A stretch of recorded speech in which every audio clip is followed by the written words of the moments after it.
Hi, let's continue talking about verb tenses. As educators in language, there's vocabulary that we need to master in order to be able to speak coherently and teach coherently about the verb system in English. It's necessary for us to have a certain vocabulary, right? Part of our lexicon and our professional jargon needs to be more specific. Imagine a mechanic of internal combustion engines talking about the whatchamacallit or the thingamajig in the motor. It wouldn't inspire any trust in us. So the same thing happens. We as educators need to ensure that we can feel confident regarding speaking about those aspects of language that we're going to teach. So the verb system focuses on some major concepts, and I'll be talking about the most important ones here. And we'll be ranting a little philosophical regarding forms, tenses, and aspects. I'm just kidding when I say ranting philosophical. We'll try to be as simple as possible. However, we'll try to go as deep as possible in terms of understanding, conceptualizing, and internalizing the language that we're going to be using to refer to these parts of the language. So I'm going to be turning off the camera in order to be able to get out of the way here and not interrupt the presentation. What's most important is that you be able to see what it is that I'm projecting onto the screen, and hopefully you can listen to my voice explain each of these concepts. Later on, I'll be using a whiteboard that I hope to be able to write on and try to make this presentation as brief as possible so that you can review concepts that I'm sure that you master and hopefully feel more comfortable with using the concepts that we're going to be discussing. So in every linguistics course that you've taken, your professor or professors may have gone over the concept metalanguage. Metalanguage is nothing else than, as you see here, projected onto the screen, a language used to talk about language. So these are the words that we use to talk about language itself. When we're talking about parts of speech, we talk about verbs, we talk about adjectives, nouns, pronouns, adverbs, clauses, etc., etc. This is part of the jargon that we need to master as educators in language, or of language, I should say.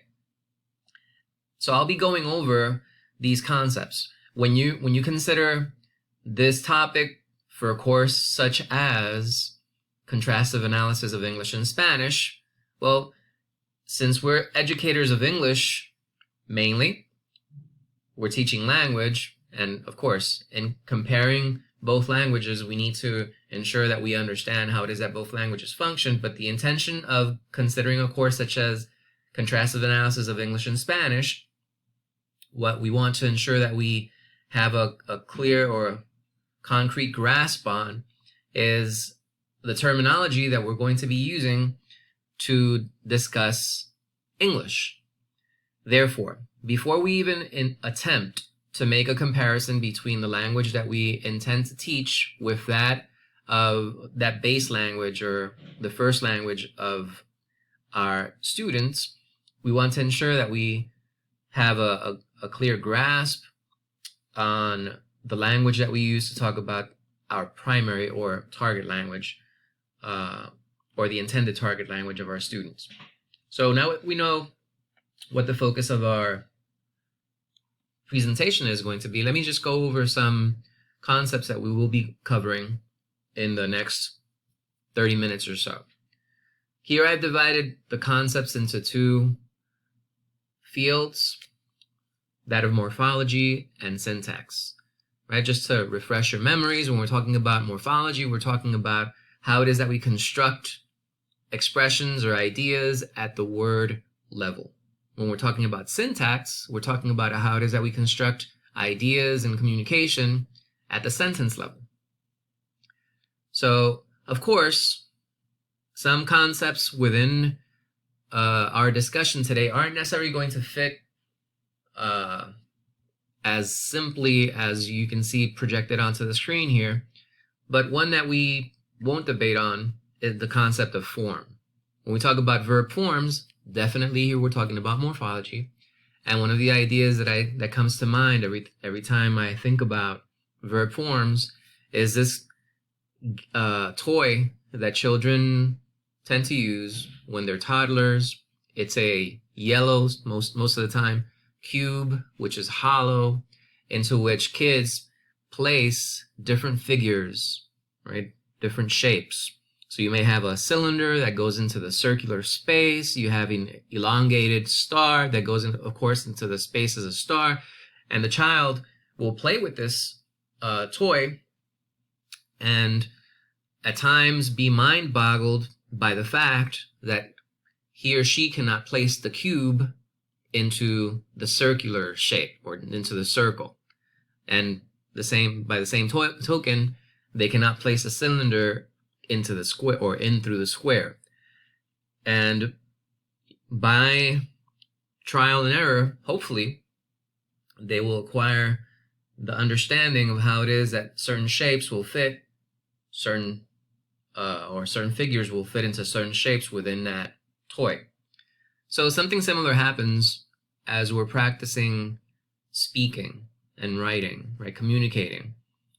We use verbs to communicate certain ideas, and we know that even though the concept of action can be expressed by all forms of that particular lexical item, we will come to the conclusion, or we will learn in our acquisition of the language, that there are certain forms that are grammatically correct regarding or pertaining to temporal expressions, or expressions that attempt primarily to communicate in a greater specificity ideas of time, right? So when we're talking about verbs, the idea that comes to our minds is action, but it also refers to condition or state, right? Because be is not an action. To be is a condition or a state. So the same thing happens with a variety of verbs. Now, what we are going to focus on is primarily that. What inflections are we considering? And I'll be going over the concept of inflection also as this presentation progresses. Hopefully, we'll be able to cover everything pertaining to the verb system, or the most important elements that we want to discuss in terms of the meta language necessary for us to be able to teach and, of course, compare English to Spanish. When we're considering the syntactic aspects of language, as I said before, we're talking about how it is that we use words to construct more complex ideas. We're talking about the sentence level. And how does the verb system fit into the syntactic elements of language? Well, what I'm trying to project here is that when we consider verb aspects, then that is something which is more syntactic, right? Of course, it isn't syntactic if we isolate it, but when we're considering the broader ideas or the broader notion of tense within a full-length sentence, then, of course, we will see how it is that aspect has an order in terms of the environment in which we will be placing certain expressions, or certain words, I should say, in relation to others. So I don't want to complicate it too much right now, because later I'm going to be giving you examples and I'll be going specifically into the concept of the aspects. But here, what I'm providing for you is the notion that we've discussed before regarding the aspectual nature of the verb system. When we talk about aspect, you may go into different grammars, and one idea or notion that is sometimes debated is whether, when we talk about verb tenses that are simple, is this an aspect, right? Many linguists say yes, and others say no, because simple, basic, or base tenses are refer to habitual, recurrent, factual, natures of the ideas that we want to communicate in terms of action and or condition. However, when we talk about aspect, we're talking about something which is much more refined, right? Some linguists have tried to explain in a very simplistic manner that when we talk about verb tenses, we talk about three major verb tenses, right? The present, the past, and the future. These are general tenses. And that's the way that the simple tenses exist. So we're talking about something which is a habitual action or activity that a person performs. We talk about the simple present tense. If we're talking about a habitual action that a person performed before now, we're talking about the simple past tense. The same thing when we refer to the simple future tense. However, and we're going to be seeing this in just a moment when I present the graph to you. And we're talking about now, and we're talking about the idea or notion of an action that is performed and completed before the moment in which we're expressing it. Then we're talking about something which is more complex, and that's where we're talking about aspect. It's like some people have defined the verb aspect as a verb tense within a verb tense. So it's a more specific way of referring to the temporal notions that we want to communicate within our sentences. So really what we have, and that's the way I internalize it, are perfect and progressive. So these are two aspects that we have in language, in English. The perfect progressive is, of course, a combination. When we're putting these two aspects together, we have a still even more specific way of expressing temporal notion. So I'm going to move right along, okay? I don't want to make this much more complicated than it has to be. So we'll be talking about, we'll be coming right back to this, and hopefully you'll be able to understand in a clearer manner what it is that we're referring to in terms of these two subcategories that we want to discuss from the perspectives of morphology and syntax. So some other concepts that I think are necessary for us to be able to understand when we're talking about verb tenses are, of course, what is a sentence? And my intention is not to offend your intellect. I know that you know what a sentence is.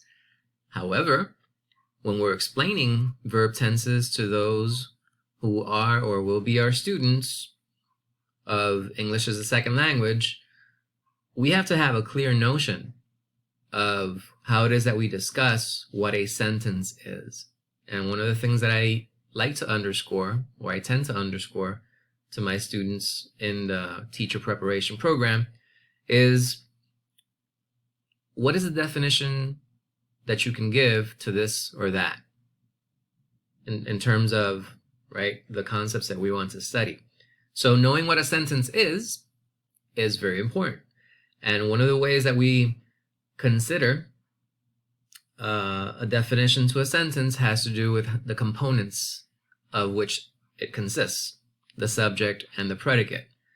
Now, I've placed the concept clause here because we don't only refer to verb tenses in terms of the sentence in isolation to its components. Let me explain this, right? Despite the fact that a clause may sometimes be a sentence can consist of more than one clause, and the question that we sometimes formulate is, well, which of those clauses is the one that gives the sentence the tense that I'm referring to? So if I say, Manuel was cooking when Maria arrived. Notice you have two clauses there, right? Manuel was cooking. When Maria arrived is another. So of course, the way we define or determine the tense of that sentence is focusing on the clause that is independent, the one that can stand on its own.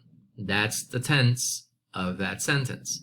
However, the dependent clause, when Maria arrived, has to have a parallel tense However, it does not have to be identical. Notice that one is a static tense and the other has an aspectual marker, and we're going to be talking about this in just a moment.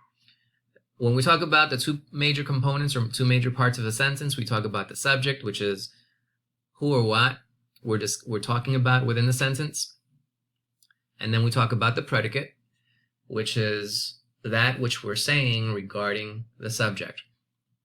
The focus of our discussion today is the predicate, because the verb phrase, or the nucleus of the predicate, is the verb phrase.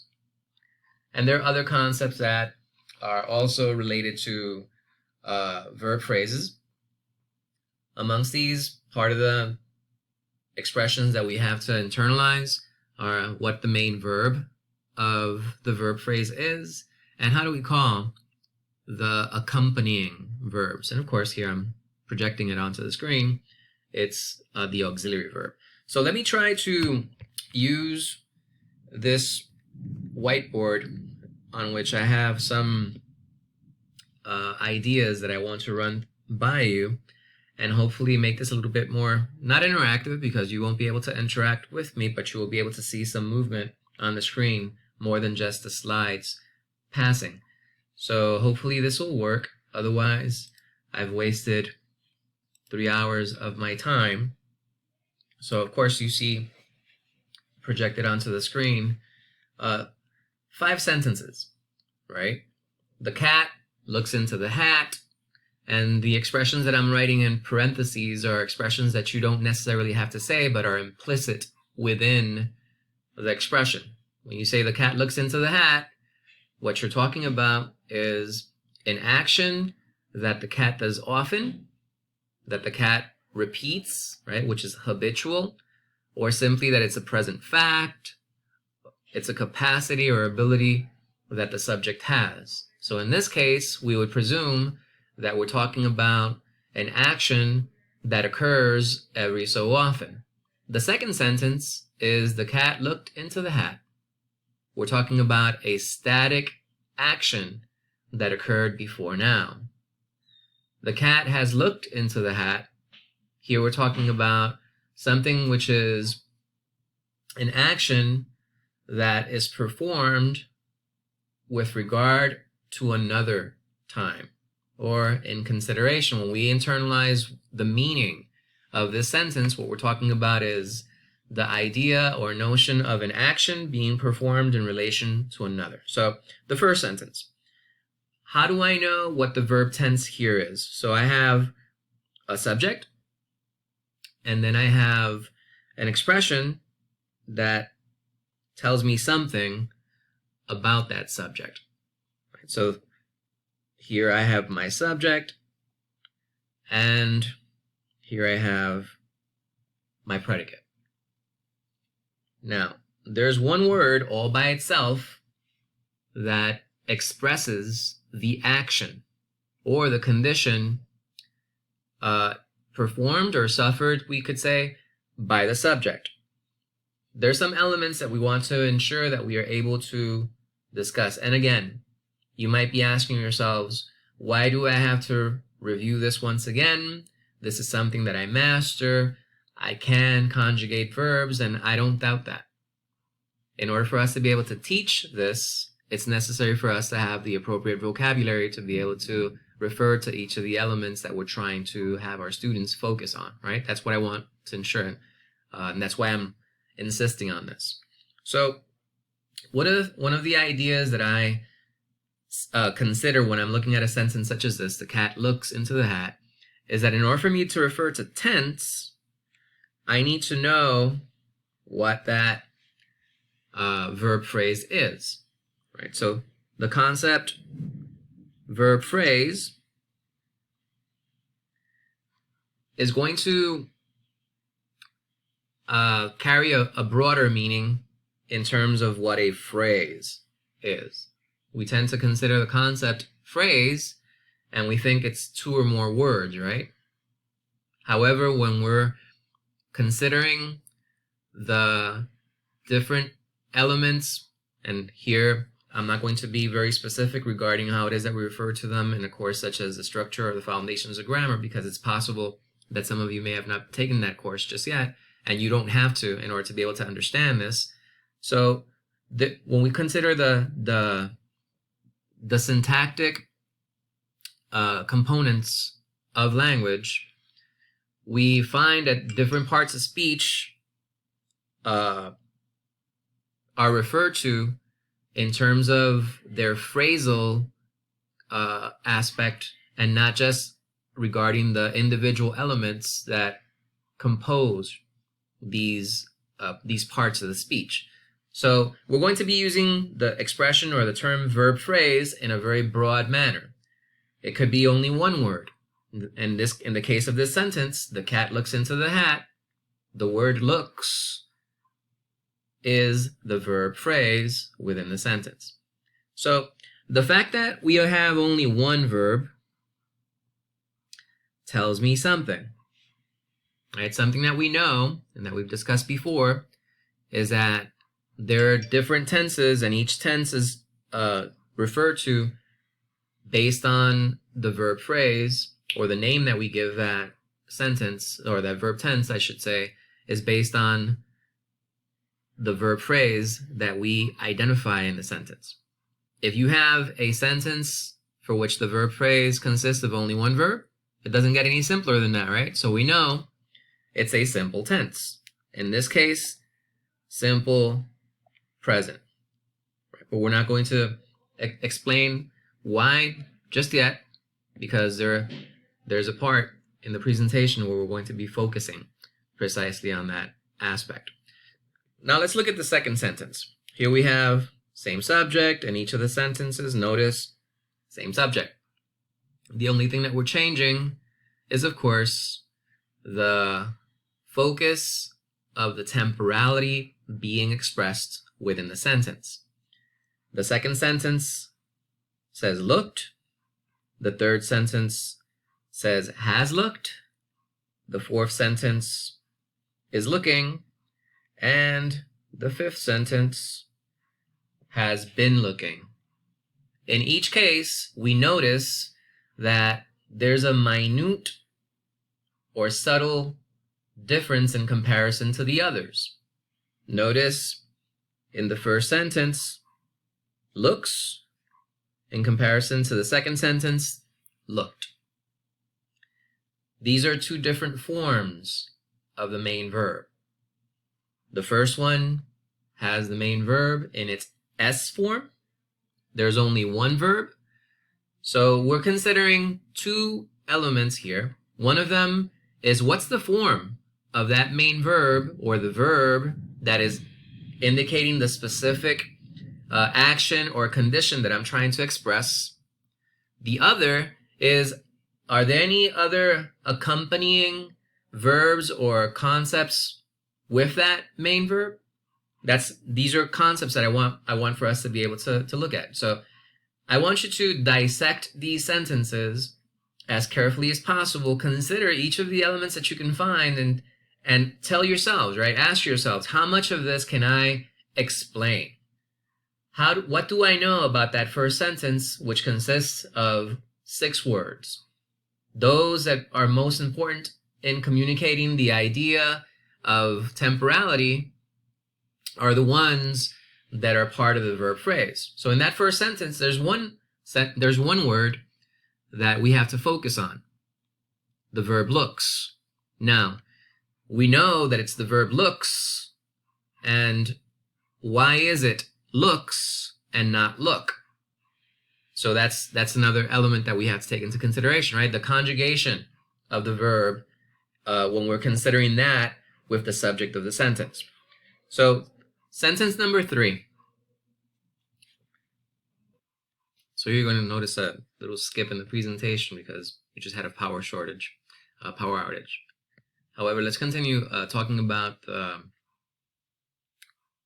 situation with each of these with each of these sentences in terms of the verb tense used in each of the cases. In the third sentence, you'll find that you have the expression has looked, and the main verb is just the same as that which you find in the second sentence. as we were explaining when we were discussing forms at the beginning of this presentation, despite the fact that these two expressions look identical, we can clearly note the fact that they are two different forms of the same verb. Looked in sentence 2 and looked in the third sentence are two different forms of the verb look. The cat looked, that verb is in its past form, whereas the cat has looked, you have the verb in its past participle form. How do we know? Well, in the third sentence, it's accompanied, the main verb is accompanied by the modal auxiliary has. And that's only consistent with a sentence where you're talking about the aspectual nature of that verb. In the fourth sentence, the cat is looking. Here again, we have a participle of the main verb. In English, we have two participles, past participle and present participle. Each of these forms is used only with complex tenses. Simple tenses in English do not require a participle verb. Okay? So it's only the perfect, the progressive, and the perfect progressive. However, in the simple tenses, you will notice that something that varies only in one is that in the future, the simple future tense, even though we do not use a participle form for the main verb, we do have that temporal idea, notion, or consideration accompanied by a modal auxiliary.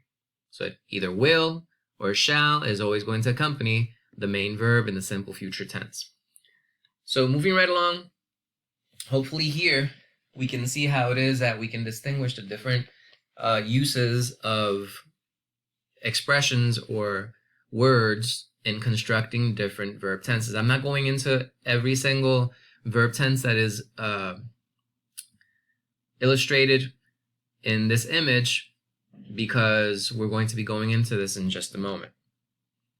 So one of the ideas that I think is necessary for us to consider when we're talking about verb tenses is how do we graph, at least for ourselves, what it is that we're trying to say when we're using different verb tenses, right? When we consider verb tenses, we tend to focus, as we've said before, on the three base tenses. We're talking about past, present, and future.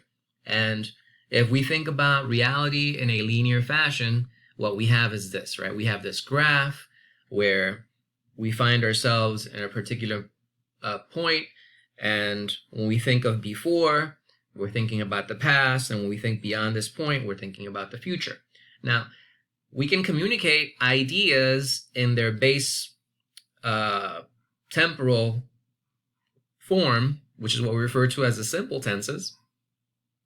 And these tenses communicate habitual action, recurrent action, right? So something that we do often or recurrently, we refer to in the simple present tense. So I play the guitar. It's something that I do often, that I do recurrently, or it's something that I know how to do. So it's a capacity or an ability that I have. If I did it before now, I would say I played, right? I played the guitar. It's something that I used to do. It's something that I could do and I can't do anymore, right? So here you have examples of those expressions in the simple tense. Fantastic. However, it becomes more interesting when we consider the aspectual markers. We talk about actions with a greater specificity.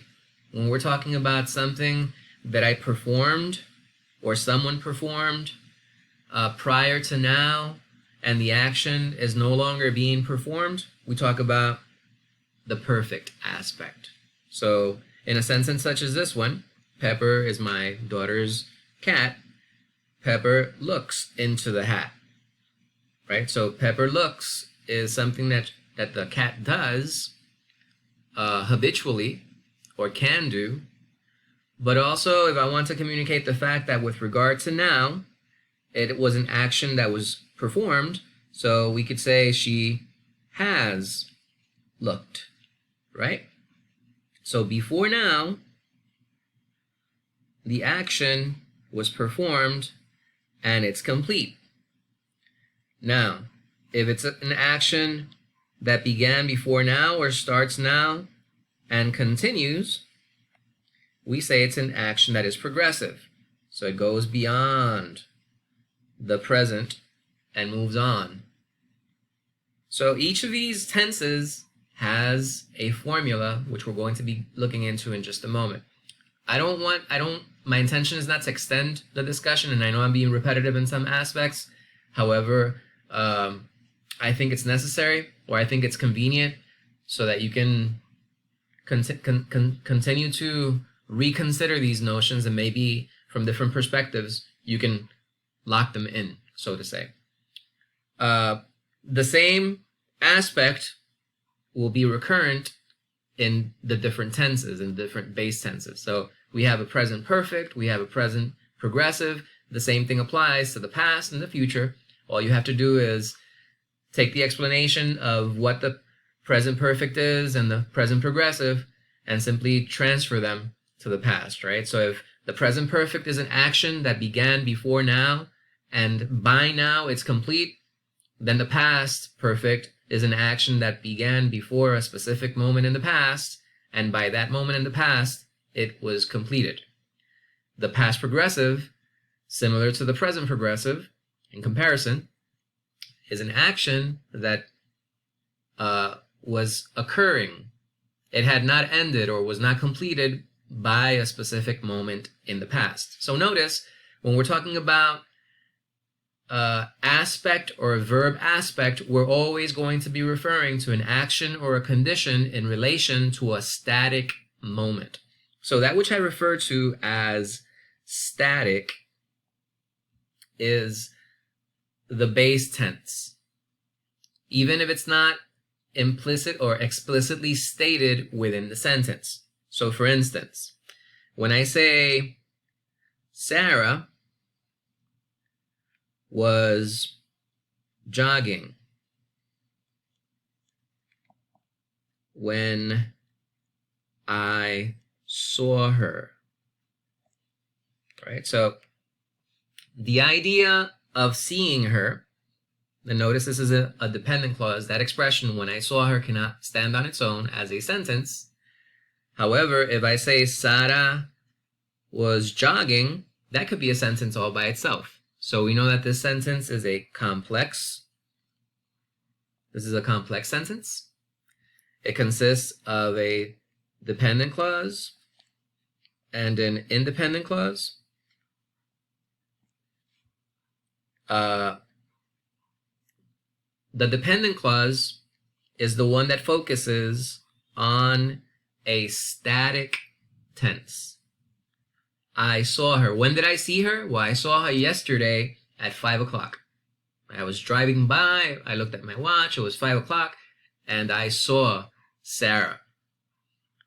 Now, this independent clause within the complex sentence, as I had said before, is the one that establishes the verb tense of my entire sentence, because it can stand on its own.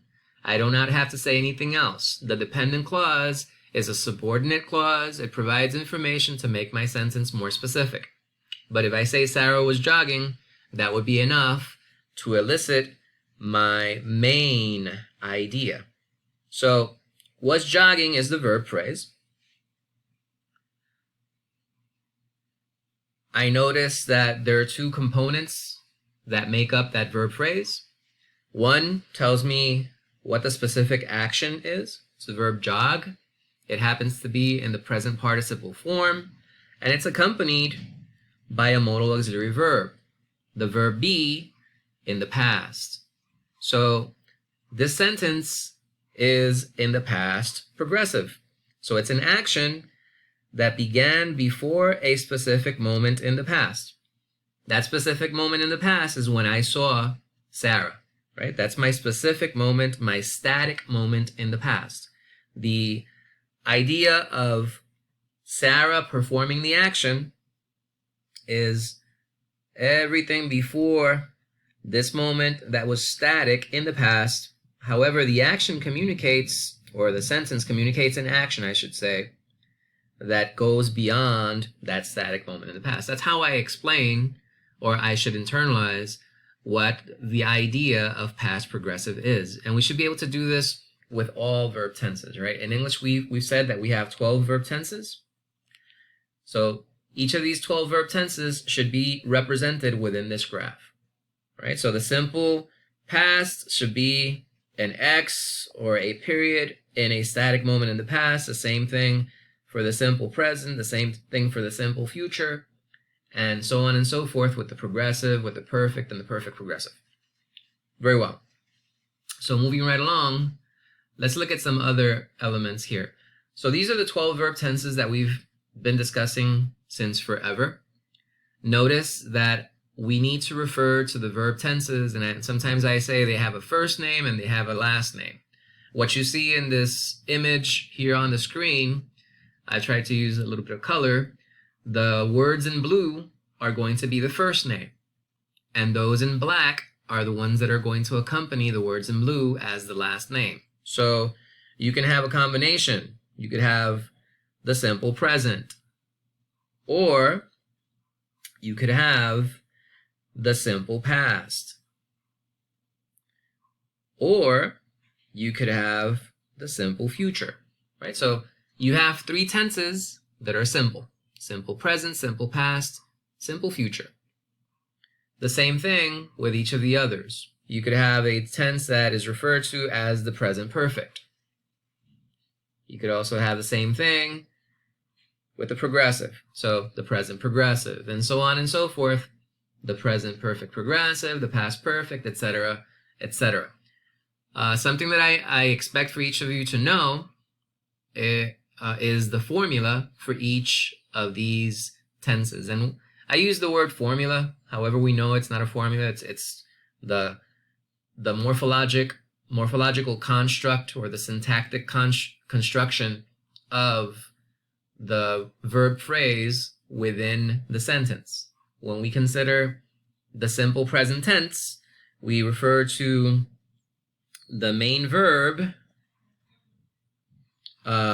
in the base or S form, right?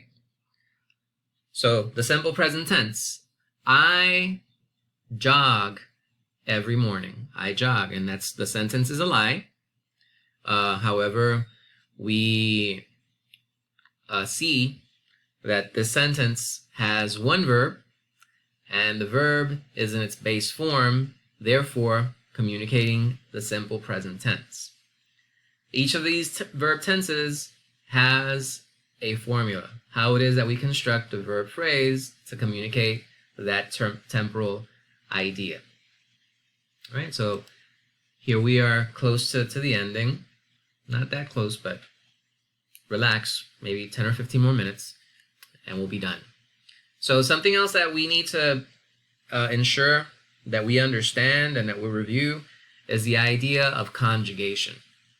Right? So conjugation comes, the word conjugate comes from the Latin conjugare, the word yoke, right, which is this instrument that is placed or used to be placed on bulls or cows or donkeys to work the land. So to join these two animals to pull the plow is that's where the word comes from, right? So it means union, how we join ideas. So conjugation refers to how it is that we use verbs in conjunction or a union with the subject of the sentence.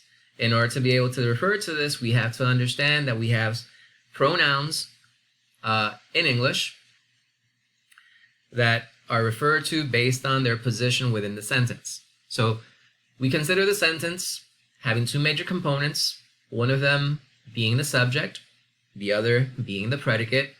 The subject will determine will influence what verb or what form the verb that I use will have.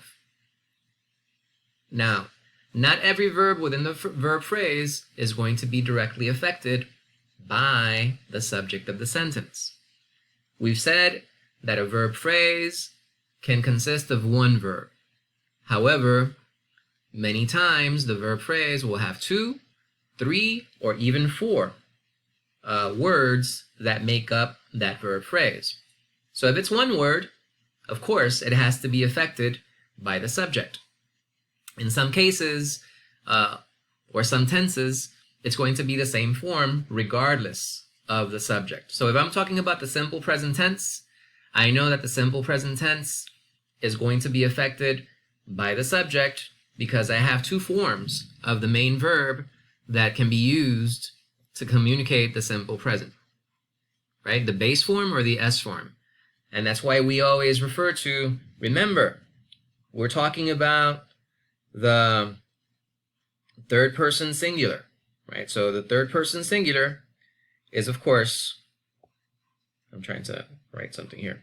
So the third person singular, he, she, or it, or she, he, it, is going to influence my simple present tense.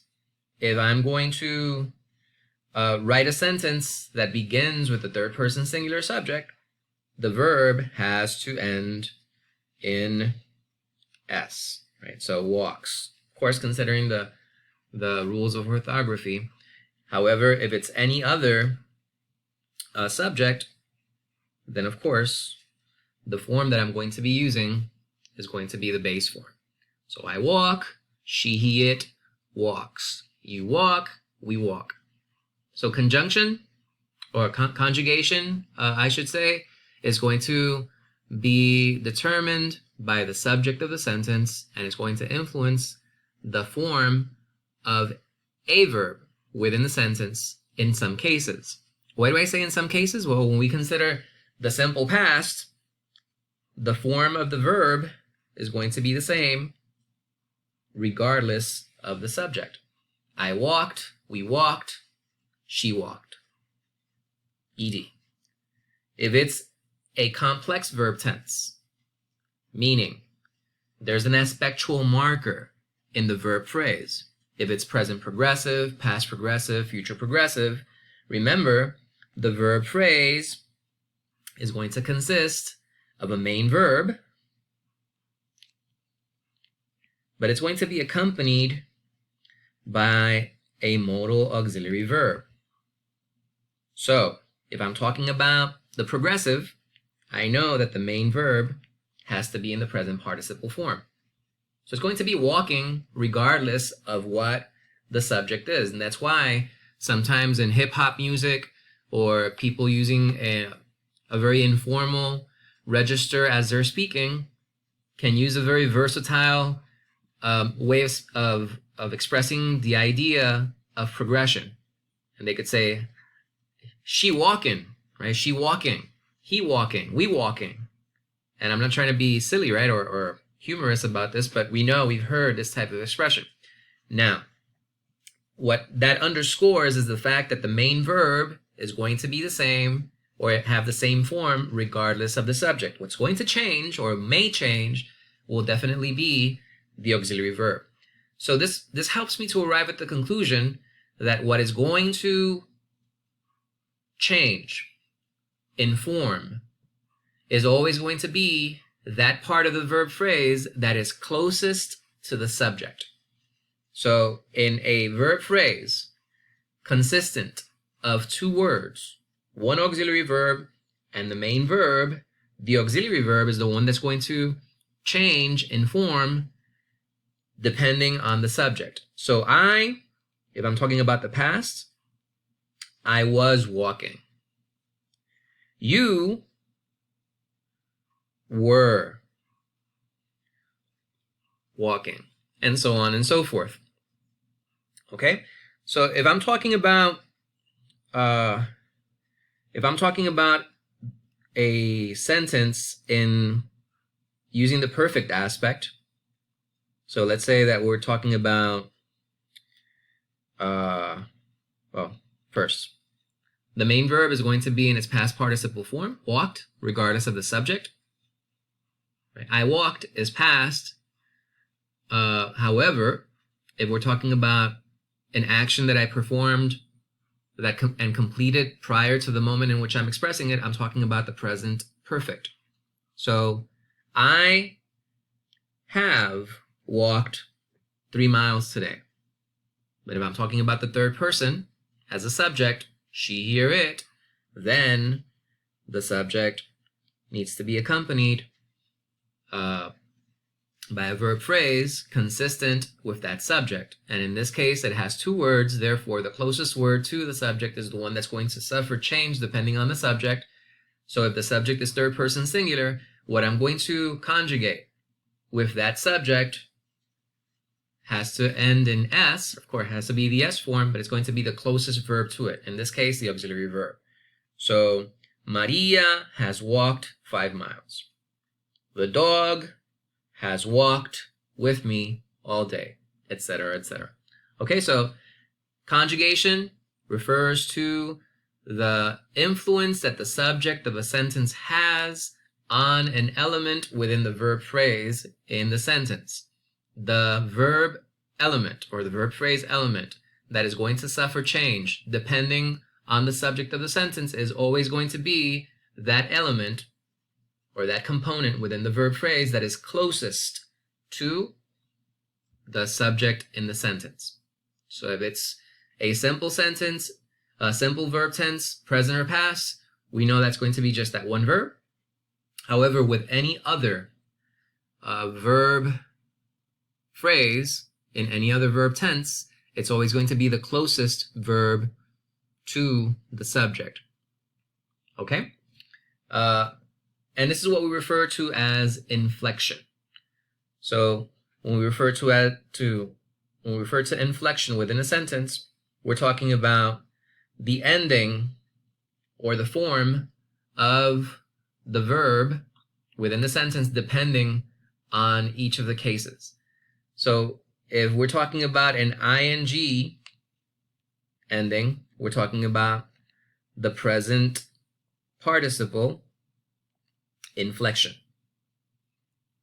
And that's what we refer to in each of these cases as inflection. All right, 2 more slides here and we're almost done. All right, so this is just an example that I'm providing here. When we talk about conjugation, each of the components of the verb phrase aren't necessarily going to be inflected. However, the inflection is going to reflect the verb tense, and it depends on that verb tense that the verb forms are going to be used, or which verb forms are going to be used. So the example that I'm using here, I make pizza. Notice the main verb, make, we can say it's not inflected because it's the main verb. All right, so the base form, the basic form, or simple form, 3 words or expressions to refer to the same thing, we say is not inflected because that's the simplest manner in which it appears. However, when we look at this tense, same tense, right? The I make pizza is simple present. However, the second sentence, she makes pizza, we say it is inflected for the third person singular. So third person singular inflection. That's the S that you find here. Okay? So the main verb, the auxiliary verb, and the subject-verb relationship, we've already discussed it. Subject-verb relationship in terms of conjugation is basically how I explain why I'm going to use a certain verb form instead of another. All right, so here you have, I misspelled, there's a typo here in this last part. You, of course, all know it is subject. If you're asking yourself if this is a new word, no, it's not. It's just a mistake that I make. Very well. So here you have each of the inflections. He has made. Notice made here is not inflected. What is inflected is the auxiliary verb, which is the closest verb to the subject. As we were saying before, when we conjugate the verbs, particularly when we're referring to the present in any of its aspects, that auxiliary verb closest to the subject is the one that is going to suffer the inflection. In the past, of course, sometimes we find that you have a verb that is inflected, specifically when we're referring to the progressive, right? The verb be, which we know has 8 forms. It's the only verb in English that has more forms than 5, has 8 forms. In the past, the verb be has was and were. And we notice that you have an inflection even for the past with the third person singular as well as with the first person singular. So I was working, not I were working, I was working. And here you have they were making. Here the inflection, even though you don't see it, it's not ed inflection, it's a past inflection nonetheless. Have been making. Right? So the verb have has it's the base form of that auxiliary verb. Therefore, we say it is not inflected. Moving right along, the last slide here is one that simply has the formulas that we use for each of the verb tenses. Right? The simple present, we say, is the main verb in its base form or its S form. The present progressive, the rule or the formula is you construct that verb phrase by writing am, is, or are, which is the verb be in its present, and in the progressive, the present participle form of the main verb. The next rule, has or have plus the past participle form of the main verb. This is, of course, is consistent with the present,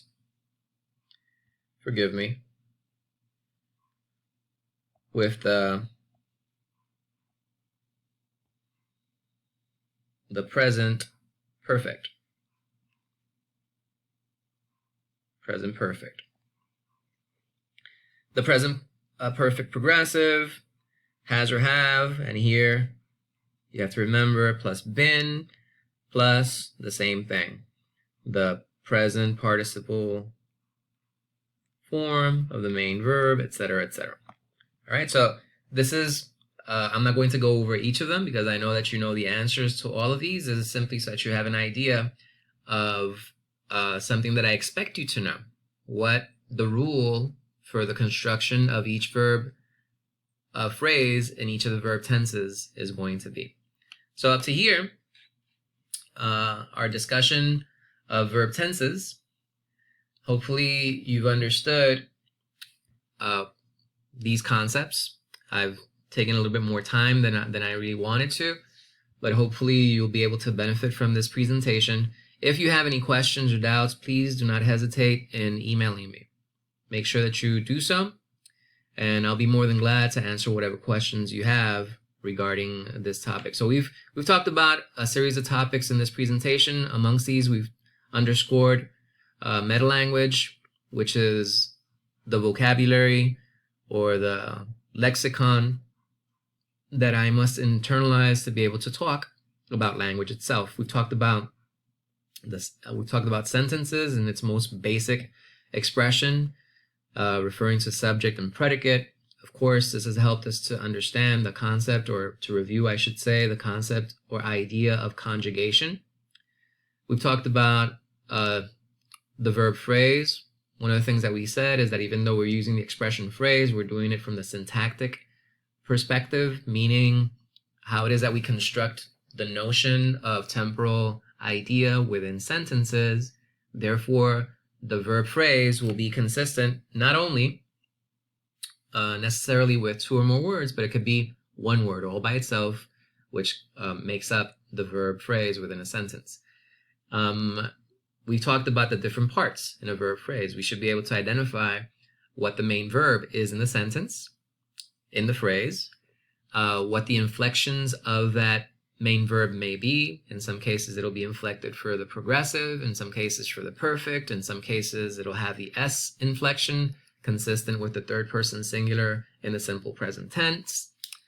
Sometimes it'll be inflected for the past, right? So ed may be the inflection. However, when you have an irregular verb, still there's an inflection for the past, even if the verb doesn't end in ed.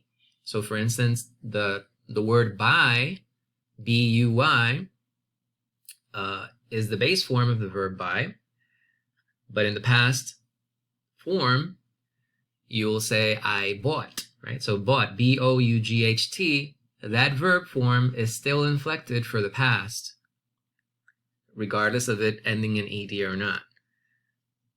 We've talked about inflection. We've talked about the morphological instances that we need to consider in constructing these verb forms. We've talked about perfect versus progressive, and we've talked about the applications of these verb tenses.